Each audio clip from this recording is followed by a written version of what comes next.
이 시간 생각하는 말씀은 신약성경 디모데 후서 4장 1절에서 8절 말씀입니다. 신약성경 345페이지에 있는 디모데 후서 4장 1절에서 8절 찾으신 분은 일어나서 한 절씩 교독하겠습니다. 디모데 후서 4장 1절 하나님 앞과 살아있는 자와 죽은 자를 심판하실 그리스도 예수 앞에서 그가 나타나실 것과 그의 나라를 두고 엄히 명하노니 너는 말씀하셨다. 때를 얻든지 못 얻든지 항상 믿으라. 범사에 오래 참음과 가르침으로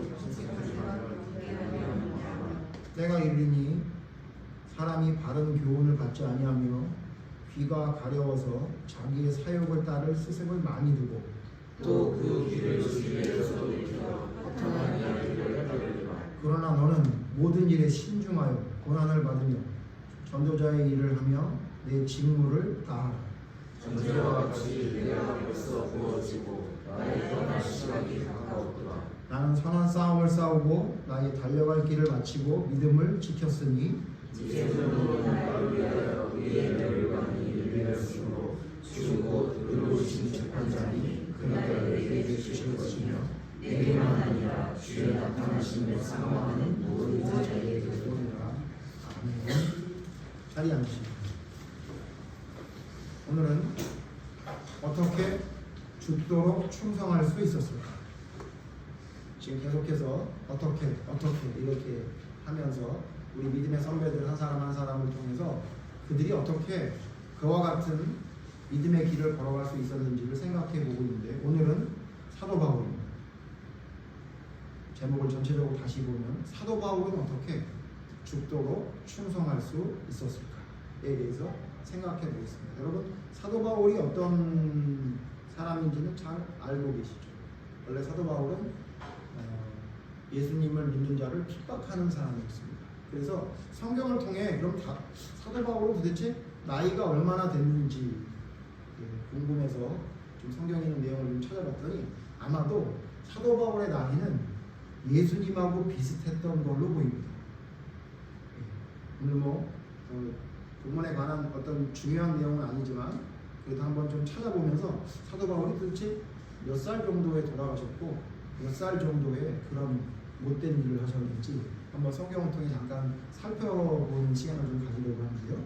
먼저 여러분, 사도 바울은 나이를 추측할 수 있는 첫 번째 성경이 사도행전 7장에 나옵니다. 사도행전 7장 한번 찾아보십시오. 사도행전 7장 58절에 보면 사도 바울의 나이를 짐작할 수 있는 내용이 나옵니다. 사도행전 7장 58절 제가 읽습니다. 성 밖으로 내치고 돌로 칠세 증인들이 옷을 벗어 사울이라 하는 청년의 발 앞에 두니라. 이거 스데반이 순교할 때의 상황이죠. 그러니까 스데반을 돌로 때려 죽일 때 사도 바울이 그 현장에 있었다는 거예요. 그리고 현장에 있을 뿐만 아니라 그때 스데반의 옷을 맞는 역할을 했다는 거예요. 그러니까 그냥 참가만 한 게 아니라 거기에 주동적인 인물이었다는 거죠. 그래서 사도 바울은 회심한 이후에 계속해서 그 이야기를 강조합니다. 내가 스데반 죽이는데 있었다. 내가 그때 죽이자고 내가 편을 들었었다라고 이야기하는 것을 성경을 통해 자주 발견하게 되는데, 여기서 보면 뭐라고 얘기하냐면 사울이라는 청년의 발 앞에 이렇게 얘기했는데, 이때 당시 사도 바울이 있을 당시에 청년이라 하면 보통 자료로 보면 보통 한 24세에서 40세까지를 청년이라고 했다고 합니다. 24세에서 40세. 그런데 우리가 지금도 40세를 청년이라고 잘 말하지 않죠. 우리가 한 20, 30대 정도 된 게 아닌가라고 하는데 한 30세 정도 된 거로 보는 것이 합리적이다라고 이야기합니다. 왜냐하면 그때 당시 참가만 한 게 아니라 어떤 옷을 만든 일을 역할을 감당하려면 보통 유대에는 거의 제사장의 나이 정도 되는 30세 정도가 돼야 어떤 직분을 맡긴다고 보통 이야기하기 때문에 아마도 이때 당시가 사도 바울이 한 30세 전후가 아니겠나 이런 추측이 가능합니다. 이건 틀린 말은 아닌 것 같고요. 그렇다면 스데반은 결국 이때 죽었는데 스데반이 죽었을 때가 AD 32년에서 33년으로 보고 있습니다. 그러니까 사도 바울이 만약에 30세라면 AD 2년에 태어난 거고 31살이었다면 AD 3년에 태어난 게 되겠죠. 그러니까 거의 예수님하고 동년배라고 보면 됩니다. 어쨌든 그렇게 사도 바울이 나오고 그 다음에 또 사도 바울이 그럼 그 다음에 이 정도 나이가 됐다면 그러면 언제쯤 사도 바울은 순교했니? 사도 바울이 결국 순교했지 않습니까? 전승에 따르면 사도 바울은 참수형을 당한 거로 나오게 되는데요. 베드로가 거꾸로 십자가에 못 박혀 죽었을 때 그 비슷한 시기에 사도 바울은 참수를 당했던 걸로 보여집니다. 그런데 사도 바울이 자기 자신을 나이가 많다고 이야기한 성경이 빌레몬서에 나옵니다. 빌레몬서 1장 9절에 보면 자기 자신을 나이가 많다라고 이야기합니다. 그래서 오늘 우리가 성경 읽은 디모데후서는 사도 바울의 거의 마지막 때에 쓰여진 죽기 전에 쓰여진 책으로 알려져 있는데 그래서 사도 바울이 죽었을 때의 나이를 보통 순교한 건 AD 64년에서 66년으로 봅니다. 그렇기 때문에 사도 바울은 한 30세 정도에 정신 차려서 예수님을 믿다가 한 30년 정도 후에 죽은 것이 아니겠느냐. 한 60세 정도에 죽은 것이 아니겠느냐. 그렇게 이제 보게 됩니다. 그러니까 사도 바울의 삶은 딱 둘로 나뉜다고 보면 돼요. 하나님을 믿는다고 하면서 예수님을 핍박했던 30년과 그 다음에 예수님을 믿고 난 다음에 예수님을 위해 목숨을 바쳐 결국은 순교까지 충성했던 기간이 한 30년 된다고 봅니다. 뭐 이게 정확하게 맞느냐 아니냐는 뭐 논란이 좀 있을 수 있겠지만 아마도 그 정도가 되지 않겠나 생각이 됩니다. 여러분 잘 아시는 대로 사도 바울은 원래 예수님을 믿었던 사람이 아니라 스데반을 죽였을 때 있었던 것처럼 예수님 믿는 사람을 잡으러 다녔던 사람이죠. 굉장히 열심으로 예수 믿는 사람을 죽이러 다녔던 사람입니다. 그래서 본인 스스로 자기 자신을 열심으로 예수 믿는 사람을 죽였다고 고백을 하지요. 그러다가 다메섹이라는 곳으로 가는 도중에 예수님을 만나게 되고 그 예수님을 만난 이후에 그의 삶은 완전히 다른 삶으로 변하게 됐습니다.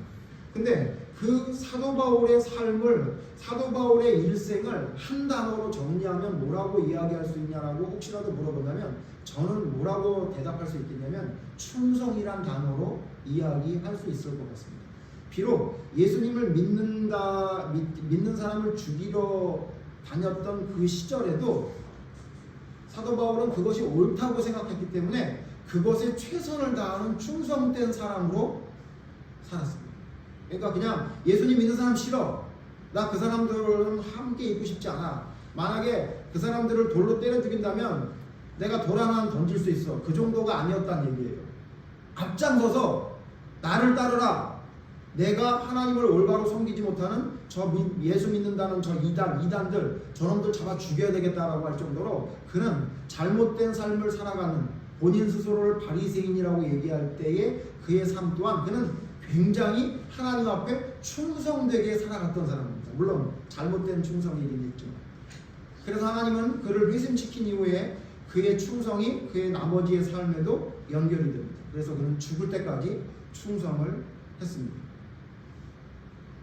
그의 충성은 뭘 보면 알 수 있냐면 복음을 전하는 모습을 보면 알 수 있습니다. 여러분 잘 아시다시피 사도 바울의 복음 전하는 스타일은 다른 사도들과 완전히 달랐죠. 그 가장 큰 특징이 뭐였습니까? 사도 바울은 복음을 전할 때 살해금을 받지 않았습니다.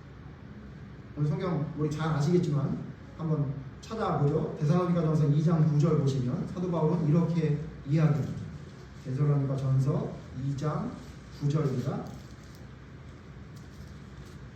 2장 9절 같이 읽죠. 형제들아 우리의 수고와 애쓴 것을 너희가 기억하리니 너희 아무에게도 해를 끼치지 아니하려고 밤낮으로 일하면서 너희에게 하나님의 복음을 전하였노라. 아마도 사도 바울도 제가 감히 저랑 비교하면 안 되지만 저처럼 장사를 그렇게 잘했던 것 같지 않습니다. 낮에만 일하지 않고 밤낮으로 일하는 거 보니까 그렇게 생활이 쉽지 않았던 거예요. 여러분 장사하면서 복음을 전하는 거 쉽지 않습니다. 사도 바울은 더군다나 무슨 특별하게 무슨 가지고 있었던 재물이 있었던 것도 아니고요. 그는 평생 하나님을 섬기면서 여기 성경에 일하면서 밤낮으로 일하면서 일했다고 얘기하는데 무슨 일을 하는 거죠? 잘 알고 있지만 성경 오늘은 찾아보죠. 사도 바울이 무슨 일을 했는지 사도행전 18장에 본인의 일이 무엇인지를 이야기합니다. 사도행전 18장 여러분 잘 아시지만 성경 메모해 놓으시면 좋을 것 같아요. 사도행전 18장 3절에 사도 바울의 직업이 자기가 가지고 있었던 그 직업이 무엇인지 기술이 무엇인지를 이야기합니다. 사도행전 18장 8절 보시면 같이 읽죠. 생업이 같으므로 함께 살며 일을 하니 그 생업은 천막을 만드는 것이더라. 브리스길라와 아굴라를 만났는데 브리스길라와 아굴라와 사도 바울은 굉장히 밀접하게 복음을 함께 전하는 동역자가 될 수 있었는데 그 중에 요인 중에 하나가 뭐냐면 브리스길라와 아굴라가 하는 일과 사도 바울이 하는 일이 같았어요. 근데 그 일이 뭐라 그럽니까? 장막을 만드는 일이래요. 영어로 텐트 메이커라고 그러죠. 그러니까 이때 당시 지금도 물론 텐트가 많이 쓰이지만 이때 당시에는 집이라는 개념 자체가 굉장히 지금보다 더 어렵고 힘들었던 시대죠. 지금도 힘들지만. 그러니까 이때 당시 사람들은 이렇게 텐트를 치고 대충 살아가는 사람들이 많이 있었기 때문에 텐트를 지으는 기술이 그때 당시 굉장히 필요했던 기술입니다. 그렇기 때문에 사도 바울은 뭐 하면서 살았냐면 밤낮으로 텐트를 만들어서 그것을 사람들에게 팔면서 그것에 얻는 이익금을 가지고 복음을 전하는 데에 혹시라도 사례금을 받게 되면 시험에 들 사람을 생각해서 그걸 받지 않고 그들은 일하면서 복음을 전했다고 성경은 말하고 있습니다. 그러니까 그때 당시 복음을 전했던 사람들과는 좀 다른 모습이었죠. 왜 그랬냐면 아마도 사도 바울은 하나님께 충성하는 것이 이렇게 하는 것이 하나님이 기뻐할 것이라고 생각했던 것 같아요. 더군다나 여러분 사도 바울의 특징 중에 하나는 또 뭐죠? 여러분 잘 아는 대로 사도 바울은 다른 사도들과 특별히 다르게 전달했던 방법 중에 하나는 혼자였어요. 결혼하지 않았어요. 독신으로 평생 살면서 그래서 사도 바울은 자기의 바울서신에서 뭐라고까지 얘기하냐면 너희들 복음을 전하는 일에는 결혼하지 않는 것이 좋다라고 이야기했습니다. 제가 결혼을 해보니까 그 말이 격하게 공감이 됐습니다. 복음을 전하는 것 하나만 생각한다면 결혼은 안 하는 게 낫습니다. 어때요 우리 태준이는? 어떻게 복음을 위해서 혼자 살 생각이 있나요? 따르는 사람들이 너무 많아서 힘들죠. 실제로 그렇습니다. 그래서 사도 바울은 알았습니다. 결혼을 하면 복음을 전하는데 분명히 조금 거침이 될 걸 알았던 사도 바울은 아예 그는 결혼할 생각을 하지 않습니다. 평생 독신으로 살면서 자기 손으로 텐트를 지어서 만들어 팔아서 그것을 가지고 수익을 만들면서 이곳저곳 돌아다니면서 복음을 전했던 사람입니다. 사도 바울처럼 충성했던 사람은 없죠. 그런데 여러분 사실 우리 이거 다 아는 이야기잖아요. 도대체 이 사도 바울은 어떻게 이런 일을 하려고 마음먹고 이런 일을 감당할 수 있었을까요? 아까 말씀드린 대로 성경에 나오지 않지만 그는 결국 AD 64년에서 66년으로 추정되는 때에 결국은 단도대의 이슬로 사라졌습니다. 그럼 죽기까지 충성했고 그의 충성은 성경 사도 바울이 쓴 성경과 사도행전을 통해 얼마나 충성했는지를 우리가 볼 수 있습니다. 3번의 전도 여정을 통해서 그때 당시 예수님을 받아들이지 않았던 이방의 지역에 돌아다니면서 말도 잘 통하지 않고 더군다나 예수 믿는 사람은 핍박하는 그 이방 지역을 돌아다니면서 그는 전도를 했고 결국 그는 죽기까지 하나님께 충성했습니다. 여러분 사도 바울의 충성을 볼 때 우리는 어떤 생각을 하게 되죠? 저는 그런 제목대로 그런 생각을 했습니다. 사도 바울은 도대체 어떻게 저렇게 죽도록 충성을 할 수 있었을까? 이런 생각이 들지 않습니까? 그 답이 바로 오늘 본문 말씀인 디모데후서 4장 1절에서 8절 안에 사도 바울이 어떻게 그렇게 죽도록 충성할 수 있는지에 대한 내용을 좀 찾을 수 있을 것 같습니다. 여러분 다른 성경과 달리 디모데서신은 굉장히 귀합니다. 디모데전서, 디도서 굉장히 귀중합니다. 왜냐하면 다른 성경에서는 말하지 않는 조금 더 강력하고 조금 더 직설적인 이야기가 디모데전서와 디도서에 많이 들어있습니다. 이유가 뭐죠?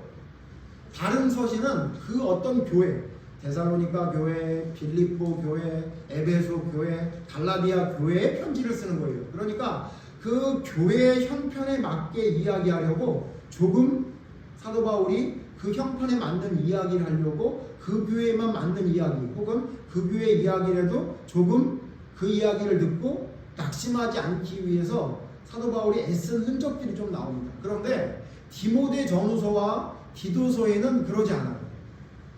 왜냐하면 그건 자기의 제자들이었어요. 자기의 아주 애제자들, 아들이라고 부를 정도의 제자들에게 편지를 썼기 때문에 거침이 없습니다. 태준이 목사님 무서워요? 안 무서워요? 무서워요? 네, 무섭다 그러면 안 무섭게 합니다. 네, 무섭다 그러면 성철이는 목사님 무서워할 것 같아요? 안 무서워할 것 같아요? 안 무서울 것 같이 행동하죠. 그냥 물어보세요. 우리 성철이가 아마 절 제일 무서워할 거예요. 여기 사람. 왜 그러냐면 제가 우리 아들하고 둘이 있을 때 우리 아들을 혼내는 걸 여러분이 혹시 보셨다면 깜짝 놀라실지도 모르겠어요. 진짜 제가 무섭게 혼냅니다. 뭐 때리는 거는 어렸을 때 그럴 정도로 혼내는 때 사용했지만 지금은 그렇게 무슨 때릴 만큼 큰 잘못 하지도 않고요. 네. 그렇지만 제가 볼 때 분명히 이건 문제가 있다라고 하면 제가 누가 옆에서 보면 좀 지나치다 할 정도로 아주 그냥 가차없이 저는 왜 그런지 아세요? 내 아들이거든요. 우리 태준이한테도 가차없이 하고 싶을 때가 있어요. 그러나 제가 우리 오메라 집사도 눈치를 보고 김청희 집사 눈치도 좀 봅니다. 왜냐하면 혹시라도 그랬다 상처되지 않을까 이런 걱정을 좀 하거든요. 그래도 많이 하지만 자 무슨 얘기냐면요. 사도 바울도 똑같았어요. 자기의 사랑하는 아들이라고 생각했던 디모데에게 편지할 때는요. 그냥 이야기하지 않습니다. 강하게 얘기합니다. 아주 강력하게 얘기합니다. 아마 태준이가 무서웠다면 진짜 목사님이 너를 아들처럼 생각했으니까 무섭게 했을 거예요. 왜냐하면 그렇지 않은 사람은요 그렇게 안 합니다. 자 사도 바울도 마찬가지예요. 사도 바울도 강하게 얘기합니다.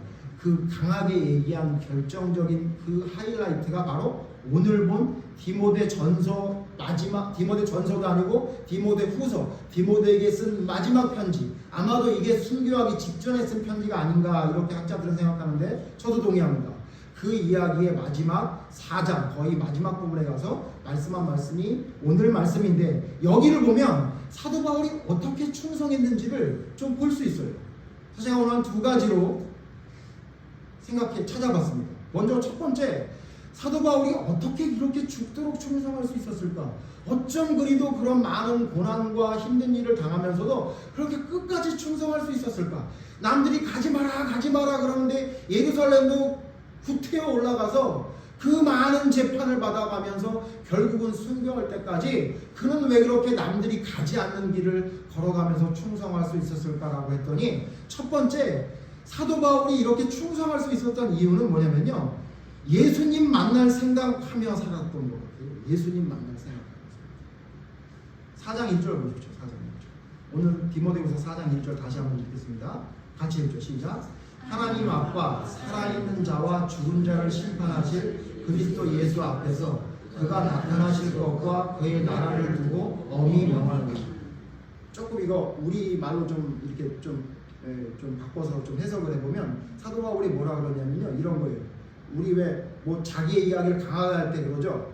야, 내 오른손을 걸고 얘기하는데, 야, 내가 진짜 이게 거짓말이면은 내가 진짜 내가 네 동생이다. 뭐 이런 얘기 하잖아요. 사도 바울이 뭐라 그러냐면 뭐를 두고 엄히 망하냐면 내가 그리스도에 다시 나타나실 것과 그의 나라를 두고 명하노니 이렇게 얘기해요. 그러니까 이게 내 얘기가 아니라 내가 있잖아 예수님 재림 걸고 하나님의 나라 걸고 얘기한다 이런 식으로 얘기합니다.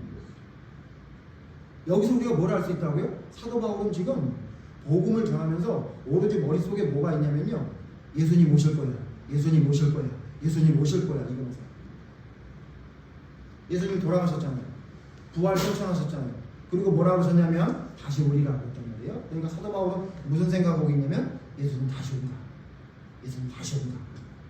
여러분 예수님이 다시 온다는 생각을 가지고 있는데 어떻게 충성 안 할 수가 있어요? 이제 곧 그래서 여러분 예수님이 다시 온다는 생각을 했는데 그 내용을 자세히 보면 뭐라고 얘기하냐면 3절 보세요. 때가 이르리니 사람이 바른 교훈을 받지 아니하며 귀가 가려워서 자기의 사욕을 따를 스승을 많이 두고 4절 같이 읽죠. 시작. 또 그 귀를 진리에서 돌이켜 허탄한 이야기를 따르니. 뭐라고 했냐면요. 자기의 사욕을 따르지 않고 주님을 따라가는 것이 올바른 길이라고 이해합니다. 그러니까 무슨 얘기냐면 예수님 만날 생각을 하며 살았는데 그러니까 예수님 만날 생각을 하니까 어떻게 살아가게 되냐면 자기의 사욕을 따르지 않고 예수님 만날 생각만 합니다. 그러니까 내 사리 사욕을 따진다면 내가 사리금도 받고 사도로서 대우도 받고 그래야 되는데 그거 생각 안 했다는 거예요. 왜냐하면 이제 예수님 오시게 생겼는데 내가 무슨 사례금을 받고 내가 무슨 사람들에게 인정받고 이게 뭐가 중요하냐는 거예요. 나는 그냥 내 사욕을 따르지 않고 주님만 바라본대요. 왜? 예수님 만날 생각만 하고 있대요. 그리고 우리가 잘 아는 마태복음 24장에 보면 예수님이 어떻게 오리라고 생각하지 않은 거예요? 더디 온다고 생각하지 않았대요. 잘 아는 말씀이지만 찾아보죠. 마태복음 24장 48절, 마태복음 24장 48절. 예수님이 비유를 하나 들어요. 악한 종에 대한 예를 드는데 뭐라고 얘기하냐면요. 48절 제가 있습니다. 만일 그 악한 종이 마음에 생각하기를 주인이 더디 오리라 하여, 잘 알죠? 주인이 종에게 모든 걸 맡겼어요. 그리고 내가 다시 올 테니까 그동안 잘 간수해라 그랬더니 이 종이 뭐라고 생각했대요? 예수님이 더디 올 거다, 늦게 올 거다 이렇게 생각한 거예요. 늦게 온다고 생각하니까 무슨 짓을 하게 돼요? 49절 동료들을 때리며 술 취한 그들과 더불어 먹고 마시게 되면. 태준이 오늘 자꾸 얘기해서 미안한데, 태준아, 내일 예수님이 오실 것 같으면 누나랑 싸우겠어? 안 싸워. 내일 예수님이 오시는데 어떻게 싸워? 은비도 안 싸울 거? 아까도 그냥 동생을 보면서 그냥 아래 위로 그냥 이게 아주 그냥 이게 자동으로 되더만. 얼마나 답답하면 내가 동감해. 답답하겠어요. 근데 아무리 답답해도 내일 예수님 오면 동생 아래 위로 쳐다볼 거예요? 안 보여요. 무슨 얘기죠? 하나님을 섬기는 데 있어서 사도 바울은 어떻게 했냐면 더디 온다고 생각하지 않았어요. 그러니까 내가 좀 서운한 게 있고 내가 좀 하고 싶은 게 있고 내가 좀 따르고 싶은 게 내 어떤 육신의 사욕이 있잖아요. 그거 생각하지도 않는 거예요. 왜? 이제 50이 생겼는데. 그럼 이해가 잘 되지 않을 것 같아서 제가 쉬운 예를 하나 드리겠습니다. 어떤 마음이냐면요. 제가 중학교 1학년 때 좋아하는 누나가 하나 있었어요. 여러분 잘 아시겠지만 추억의 누나가 있었어요. 3살이 많은 누나였는데 제가 중학교 1학년 때 어떤 일을 감당했느냐. 학교가 개교기념일이었는데 어머니한테, 지금 어머니 계시지만 어머니한테 개교기념일이라고 얘기하지 않았습니다. 왜 안 했을까요? 누나를 만나러 가게 됐습니다. 누나를 만나.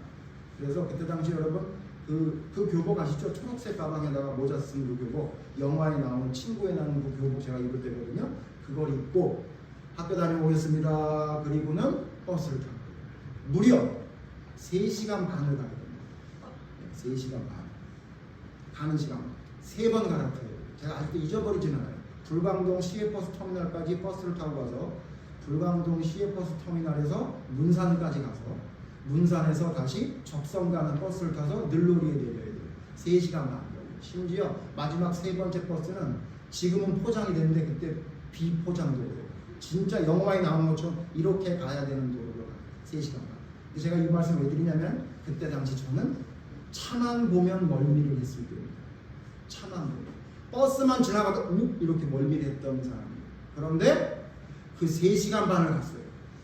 교복을 입고. 누나한테 연락도 안 했죠. 왜냐하면 그때 당시 그 누나가 살던 그 동네 늘로리는 어떤 전화기였냐면 전화를 걸어서 14번이요 그러면 교환이 네 잠깐만 기다리세요 그러고 교환으로 연결해주는 전화가 있던데 그건 무슨 전화라고 봐요. 그냥 간 거예요. 그냥. 왜? 누나 보고 싶어서. 그런데 문제는 뭐였느냐? 제가 200인 안 드렸죠. 갔더니 누나가 있어요 없어요? 누나가 없어요. 왜요? 누나도 학생인데 고등학교 1학년이면 학교 갔죠. 그래서 그 어머니만 뵀어요. 너 왜 갔냐?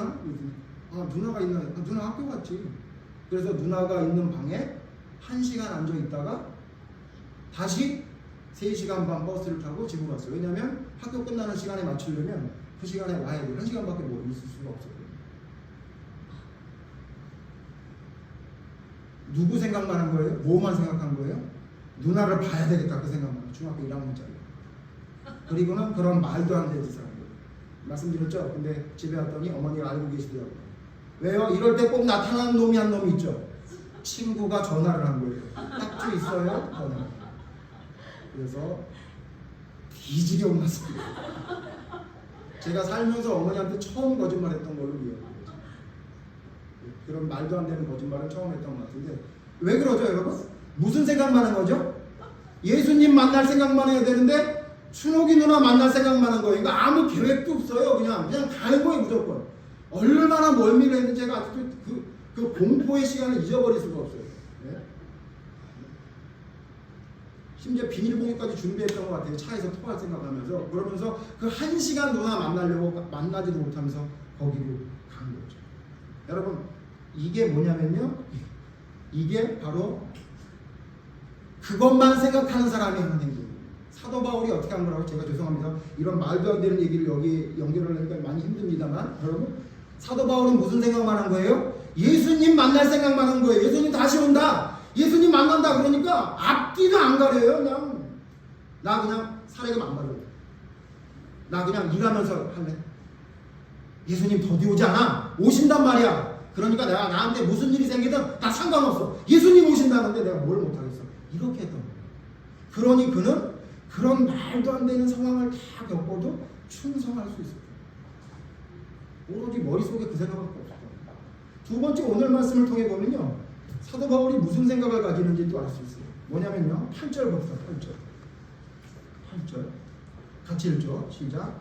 이제부로는 나를 위하여 의의 면류관이 예비되었으므로 주고 이루신 사자의 하나님의 내게만 아니라 주의 나타나심을 사모하는 모든 자에게.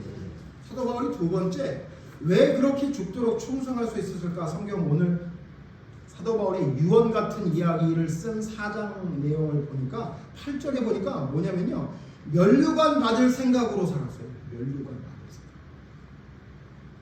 면류관 받을 생각. 여러분, 뭐 여러분이 가지고 싶은 게 있어요. 그거를 부모님이 사준다고 하면 언제 사줄 건데? 그러면 내년에 사줄게. 그러면 여러분 어떻게 해요? 기다리죠. 그리고 그 날짜 돼서 꼭꼭 기다리고 있잖아요. 저 어렸을 때 저희 아버지가 자전거를 사주신다고 약속했어요. 자전거 타고 싶다니까 자전거 사줄게 그러시더라고요. 그래서 좀 기다렸죠. 그래서 공부를 잘해서 상장을 타면 사주실래나? 그러고 날짜를 말씀 안 하시니까 열심히 공부해서 상장을 계속 타서 갖다 드렸더니 그래도 안 사주시더라고요. 아, 이 정도 갖고 안 되나 보다. 그래가지고 더 열심히 해야 되겠다. 그래가지고 막 우등상을 타가지고 갖다 드렸더니 그래도 자전거를 안 사주시더라고요. 결국은 돌아가실 때까지 안 사주셨어요.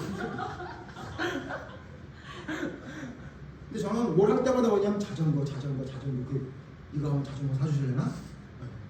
막 여름 성경학교 막 꼬마가 여름 성경학교를 막 다 끝내고 막 북치고 돌아오니까 아 잘했다 그러시길래 내일 자전거 사주실래나? 아니 자전거 안 사주실래요. 여러분 무슨 말인지 이해되시죠? 뭐냐면요, 지금 어린아이가 마치 제가 자전거를 기대하는 것처럼 사도 바울은 뭐만 기대한 거예요? 면류관. 어떻게 되면 면류관만? 내가 죽고 나서 하나님을 만나면 하나님이 나에게 면류관 주신다 그랬어요. 그것만 바라보고 있는 거예요. 면류관만 바라보고 있는 거예요. 그러니까 여러분, 면류관을 바라보니까 사도 바울이 어떻게 살았대요? 어떻게 사는 걸로 보여요? 성경을 통해? 오늘 성경 말씀에 2절 보세요. 그러니까 사도 바울은 이렇게 말하는 거예요.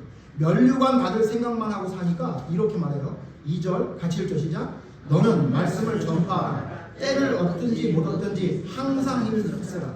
범사의 오래 참음과 가르침으로 경책하며 경계하며 변하라. 뭐라고 그랬냐면요, 그러니까 사도 바울은 어떻게 했냐면 말씀을 전파하는 거에 완전히 올인하고 있어요. 때를 얻든지 못 얻든지 말씀을 전해야 된다. 왜 말씀을 왜 전하라 그런 거예요? 제가 좀 전에 말씀드린 대로 공부를 열심히 해서 상장을 타면은 자전거를 사주실래나 그랬던 것처럼 내가 지금 말씀을 전할 거야. 때를 얻든지 못 얻든지. 왜? 면류관 받을 거니까. 사도 바울은 평생 말씀 전하는 거에 그냥 집중해. 나 말씀 전할 거야. 나 말씀 전할 거야. 때를 얻든지 못 얻든지 나 말씀 전할 거야. 왜? 하나님이 나한테 면류관 주실 거니까. 상 받을 생각만 하고 하나님이 기뻐하신 일을 찾았더니 그게 뭐였냐면 말씀을 전하는 거예요. 말씀 전하는 거 올인한 거거든요. 이방인 됐든 누가 됐든 나를 뭐 좋아하는 사람이든 그렇지 않든 상황이 어떻게 됐든 말씀 전하는 거에만 그냥 집중하고 있는 거예요. 왜요? 면류관 받아요. 그리고 5절 보세요. 디모데에게 한 이야기지만 사도 바울이 이렇게 쓰셨던 거 아니에요? 5절 봅시다. 그러나 너는 모든 일에 신중하여 고난을 받으며 전도자의 일을 하며 내 직무를 다하라. 자기 직무를 다하는 것, 자기가 맡은 모든 일을 다 하는 것, 그거 말씀을 전하고 말씀을 전하는 일 이외의 모든 직무를 다 하는 거, 그거 하는 거에만 집중했던 거예요. 왜? 그러면 상 받는다고 생각해요.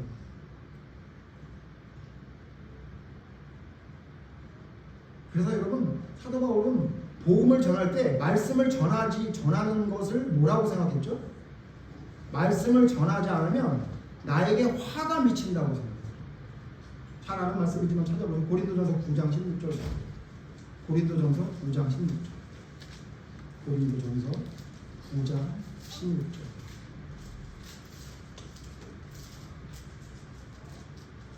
고린도전서 9장 16절. 같이 읽죠. 시작. 내가 복음을 전할지라도 자랑할 것이 없으면 내가 부득불 할 일이며 만일 복음을 전하지 아니하면 내게 화가 있을 것이다. 그러니까 복음을 전하지 않으면 내가 하나님께 저주받는다, 화를 당한다라는 생각을 가지고 복음을 전했어요. 그냥 복음을 전했던 사람하고 완전히 다른 거예요. 로마서에 뭐라 그래요? 자기를 이방인이나 찾아보죠. 고린도전 로마서 1장. 로마서 1장.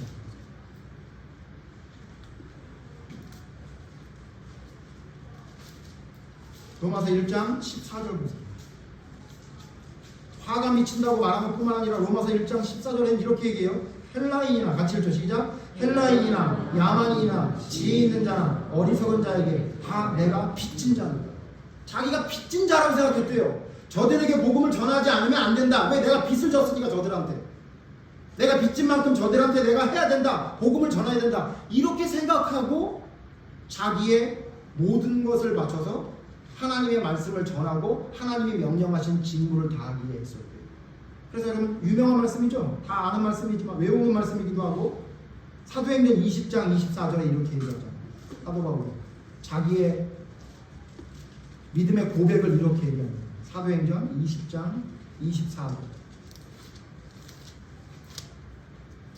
오늘 읽은 말씀하고 비슷한 말씀이에요. 같이 읽죠. 시작.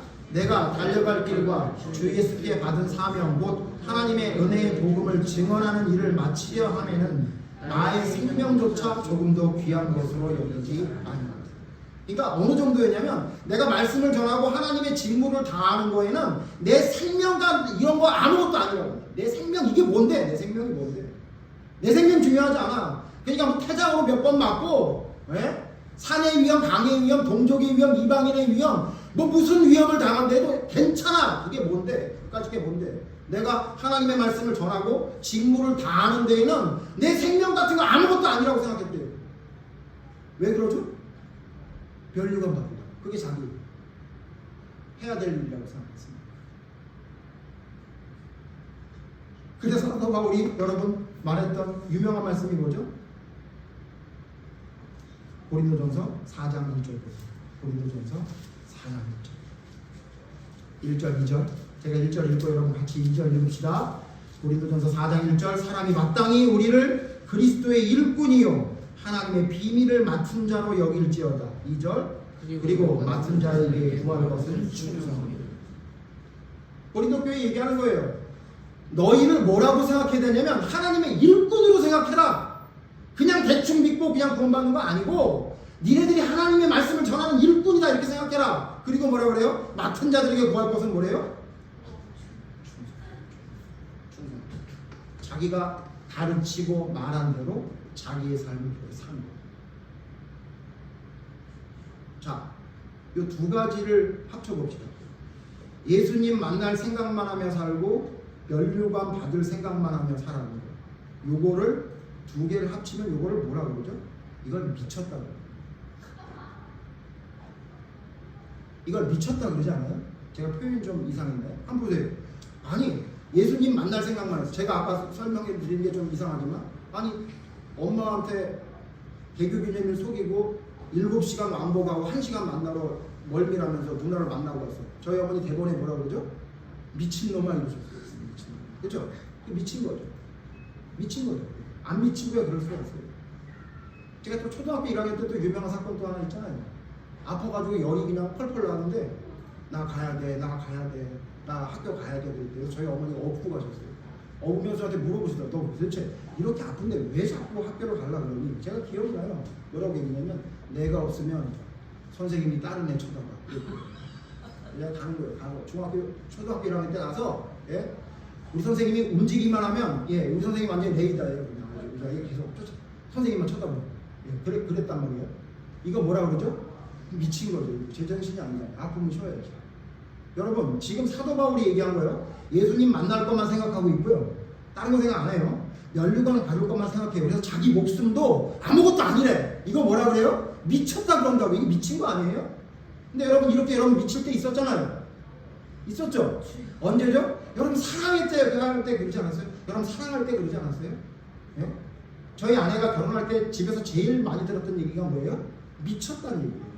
너 미치지 않고서야 어떻게 그놈하고 결혼하는 거예요? 여러분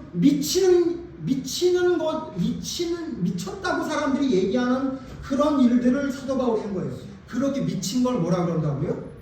그걸 사랑이라고. 여러분 지금 덜 미쳐서 여러분 배우자나 주변에 있는 사람은 별로 안 사랑하죠. 근데 여러분 한때 미칠 때 있었죠. 남들이 다 하지 말라 그래도 했죠. 남들이 그거 아니라 그래도 그거 그렇다고 믿었죠. 그때가 뭐죠? 여러분 그게 사랑할 때. 그게 사실은 진짜 충성이고 그게 진짜 믿음이었던 거죠. 그걸 좀 안 미치고 예수 믿는 사람이 너무 많습니다. 예수님을 믿는다고 하는데 너무 안 미쳤어요. 너무 정상이에요. 너무. 제가 요즘 MZ세대라고 그러는데 얘네들 연애하는 거 보면 깜짝 놀라요. 여자친구랑 데이트라고 와서 톡을 보냈다는데 그 톡에 뭐라고 했냐면 야 오늘 뭐 예를 들면 뭐 3만원 34,000 얼마를 했는데 그 중에 내가 너한테 15,000원밖에 안 받았네. 절반인 2,250원 좀 송금해 줄래? 그렇게 보낸대요 톡에. 그래서 우리 아들한테도 아무리 집이 없어도 너 이런 쪼잔한 짓을 하지 마라 그랬더니 애들이 그걸 당연하다고 생각한대요. 오늘 데이트를 했는데 34,500원 있으면 그걸 정확하게 n분의 1로 나눠야 된대요. 우리 근데 어떻게 사랑 같아? 사랑 같지 않고 무슨 거래하는 것 같지 않아요? 요즘 그걸 사랑이라고 생각하고 있대요 애들이. 그러니까 걔네들은 결혼하면 안 돼요. 좀 더 있다가. 저는 이 결혼 늦게 하는 거 찬성입니다. 자꾸 뭐 결혼을 빨리 해서 뭐 숫자를 늘리려고 그러는데 숫자 많이 늘려봐야 지옥 자식만 늘리는 거 아니에요? 죄송해요. 그게 무슨 놈의 사랑이에요. 그러지 않아요? 사랑한다면 어떻게 해야 되는 거예요? 미친 짓을 해야 되는 거잖아요. 예? 그게 사랑 아니에요? 근데 여러분 세상의 사랑도 여러분 그래서 여러분이 보는 드라마나 영화에 보면 그런 사랑이 나와요? 미안해 친구야 2,250원 더 붙여야 되겠다. 그런 데이트하는 게 드라마에 나와요? 안 나온다고요. 그건 우스갯거리로 나오지. 진짜 사랑은 뭐예요? 잘 아는 대로 회장 아들이 청소하는 여자랑 결혼한대잖아. 미쳤다 그러잖아요. 그런 거 여러분 좋아하지 않아요? 예? 도저히 불가능한데 로미오와 줄리엣 뭐예요? 원수의 집안이 사랑한다는 얘기잖아요. 그게 여러분 세기의 사랑이고 그게 여러분 영화고 소설이고 여러분이 즐겨보는 내용이잖아요. 세상의 사랑도 미쳐서 사랑하는데 우리가 하나님을 사랑한다고 하는데 너무들 안 미쳤어요. 너무 정신이 멀죠. 그리고 따져. 이건 이런 거 아니에요? 저건 저런 거 아니에요? 이건 이렇게 되는 거 아니에요? 이런 게 너무 많아요. 여러분 혹시 하나님을 사랑한다고 하면서 그렇게 따지지 않아요? 이렇게 해야 되는 거 아니에요? 저렇게 되는 거 아니에요? 이건 너무 심한 거 아니에요? 이건 이렇게 하는 게 낫지 않아요? 그렇게 여러분 사랑하지 않으세요? 예수님을? 왜 바울이 죽도록 충성할 수 있는지 아십니까? 그는 미치도록 사랑했어요. 눈에 보이는 게 예수님 다시 오는 것밖에 없었어요. 단두대 앞에 섰을 때 수어도 후회가 없었어요. 나 이제 예수님 만나는구나 이렇게 생각했을 겁니다. 예? 그는 죽고 나서 면류관 맞을 생각에 다른 거 눈에 하나도 안 들어왔어요. 내 은혜가 내게 족하도다라고 기도하라고 할 때, 나는 자기에게 있는 병을 위해 3번 기도할 때 하나님이 족한 줄 알아라고 할 때 하나도 아쉽지 않았어요. 왜? 그는 자기의 몸의 건강이 자기가 원하는 게 아니었고 하나님 앞에 면류관 받는 게 목적이었기 때문에 까짓거 그거. 그러니까 뭐라고 해 사도행전에? 생명이 뭔데? 까짓거 내 이러다 죽으면 되는 거지. 여러분 이런 마음으로 예수님을 사랑합니다. 그러니까 그는 이렇게 할 수 있었죠. 우리를 돌아봅시다. 우리의 사랑은 어떻습니까? 사람을 사랑하는 것도 그렇고 하나님을 사랑하는 여러분 미쳐 있습니까? 나는 진짜 예수님을 너무너무 사랑해서 미친 것 같아 라는 말이 여러분 입에 나옵니까? 아니면 2250원 송금해 주세요. 그런 톡을 하나님께 날리고 있는 거 아닙니까? 네?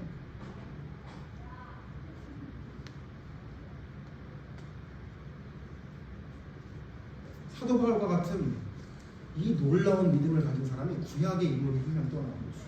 그게 누구냐면 저는 요셉이라고. 도대체 요셉은 어떻게 저렇게 모든 일에 순종하며 감사할 수 있었을까? 그래서 다음 주에 어떻게 요셉은 범사에 순종할 수 있었을까 생각해 보겠습니다. 여러분 우리가 지금 믿음의 선배들 하나씩 봅니다. 그들이 어떻게 하나님을 섬기고 따라가는지. 한 가지 여러분 항상 결론이 똑같죠. 진짜 사랑한 거예요. 여러분 우리 얼마 남지 않은 생에 진짜 사랑해야 되지 않습니까? 진짜 사랑 한번 해봐야 되지 않겠습니까? 사도 바울 부럽다, 아브라함 부럽다, 모세 부럽다, 예? 다윗 부럽다라고 그들의 믿음만 박수치면서 쳐다보고 있지 말고 지금 오늘 여러분의 삶으로 그 사랑을 써내려가 보십시오. 제정신으로 사랑하지 마시고 세상이 가지고 있는 그 자기의 사욕을 따를 욕심이 여러분 머릿속에 들어있으면 절대로 표현이 그런데 절대로 제정신으로 사랑할 겁니다. 그런데 세상의 사욕을 따를 마음을 내 마음속에 덜어내버리고 더디 오시지 않는다 생각하고 나는 지금 하나님의 말씀을 전하는 충성된 종으로 하나님이 나를 세우셨다는 사명감을 가지고 살아가면 그때부터 여러분 삶이 진짜 사랑을 할 수 있는 진짜 미친 하나님의 사람처럼 살아가는 그 우리 믿음의 선배의 뒤를 따라갈 수 있을 겁니다. 그리고 이 고백을 하면서 우리의 삶을 마쳤으면 좋겠습니다. 다 같이 읽고 마칩니다. 오늘 읽은 말씀 4장 7절, 8절 다 같이 읽고 마칩시다. 나는 선한 싸움을 싸우고 나의 달려갈 길을 마치고 믿음을 지켰으니 이제 후로는 나를 위하여 의의 면류관이 예비되었으므로 주 곧 의로우신 재판장이 그날에 내게 주실 것이며 내게만 아니라 주의 나타나심을 사모하는 모든 자에게.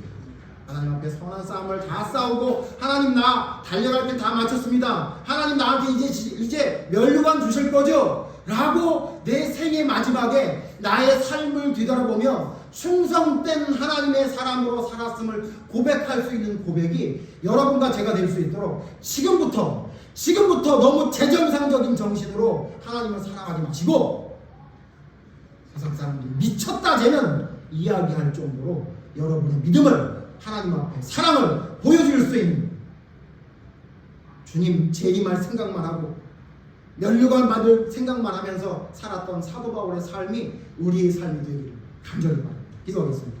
감사합니다.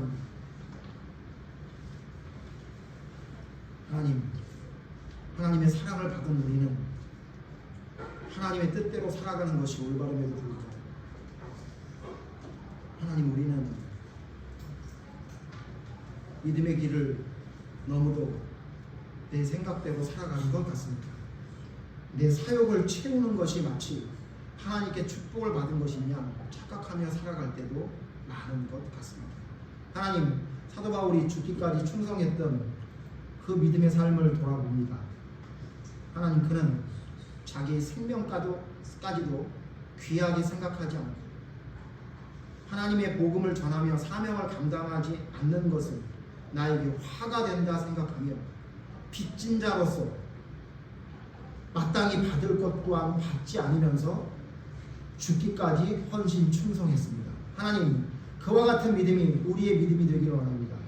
하나님, 이를 위해 다시 오실 예수님을 바라보게 해주시옵소서. 그리고 죽음 이후에 하나님 앞에 설 그날을 생각하며 살아가게 하여 주시옵소서. 그래서 받을 멸류관을 바라보며 다시 오실 예수님을 바라보며 헌신하며 충성했던 사도 바울의 믿음의 삶이 우리의 삶이 될 수 있기를 원합니다.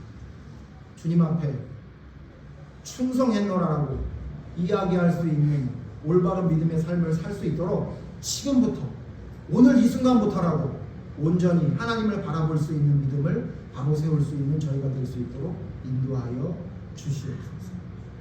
바울을 부러워하며 박수만 치는 자가 되지 않게 하시고 그 길을 따라가고 더 앞서갈 수 있는 믿음의 사람이 될 수 있도록 우리를 돌아보며 바로 세울 수 있는 역사가 일어나기를 간절히 바랍니다. 하나님, 저희와 함께하여 주시옵소서.